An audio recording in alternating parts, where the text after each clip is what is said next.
lokal nga pangunuhan magapatuman sang pay parking sa 8 ka mga dalan sa syudad. Natala nga ipatuman sang Iloilo City Government ang pay parking sa pila ka mga dalan sa syudad. Suno kay Mayor Jerry Treñas, madugay na kung tani ini nga ipatuman o galing na atrasar lang. Nakita sang lokal nga pangunuhan ang importansya sang pag-regulate sang parking bangod sa kadamoon sang salakyan. Ma-implement na kita sang parking ordinance naton. Ining parking ordinance na pasar pa ni sang pila na ni katuig. So, before COVID pa ni. Nakitaan sang syudad nga daw kinanlan gid naton dugang nga mga funds, income, kapin pa madamo mga programa sang syudad. The same time, kinanlan man naton ma-regulate ang mga salakyan nga ara sa dalan. 8 ka mga parking ang na-identify bilang pay parking areas. Suno sa LEEO, maiga-deploy silang mga personnel sa mga lugar para ma-monitor ang sitwasyon. Ang included is 8 streets.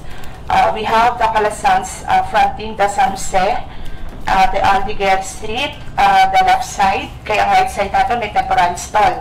Ang aton nga Guangco, the left side, kaya ang aton nga right side may temporary stall man.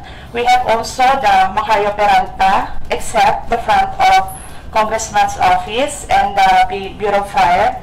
Then we have also the Arsenal Street, the Solid Street. So we have 8 streets.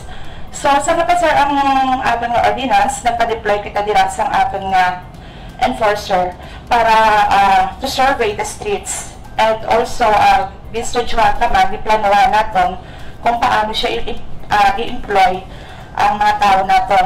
Maging enforcing team ang PSTMO sa pagpanguna ni Jack Kudlo. 15 pesos ang sukot sa single motorcycle sa unang 2 ka oras, kag 5 pesos naman sa masunod nga oras. Para sa 3-wheeled vehicles, kaangay isang tricycle, 20 pesos ang sukot sa first 2 hours, kag 5 pesos naman sa masunod nga oras. Sa light vehicles, kaangay isang sedan, SUV, pick-up, vans, kag jeepney, 25 pesos naman ang sukot sa unang 2 ka oras, kag 5 pesos naman sa masunod nga oras. Sa medium vehicles naman, kang isang delivery truck, 30 pesos ang sukot sa parking sa unang 2 ka oras, kag 5 pesos naman sa masunod nga oras. Existing lang naton niya nga mga on-road, allowed on-road parkings. Wala man kita may dugang, no? Wala man kita may gibuhin. So it means to say na wala man siya effect nga mambal kita nga may pagbago sa inang lugar, no? Nga matabo sa flow sa traffic.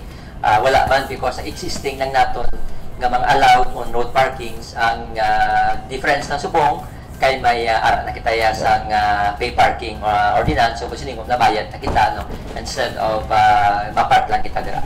Nagapangabay gid sa kooperasyon si Mayor Treñas para sa implementasyon sang pay parking. Kaangay sa iban nga highly urbanized city sa pungsod, dako ang mabulig sang pay parking para sa koleksyon sang isa ka syudad.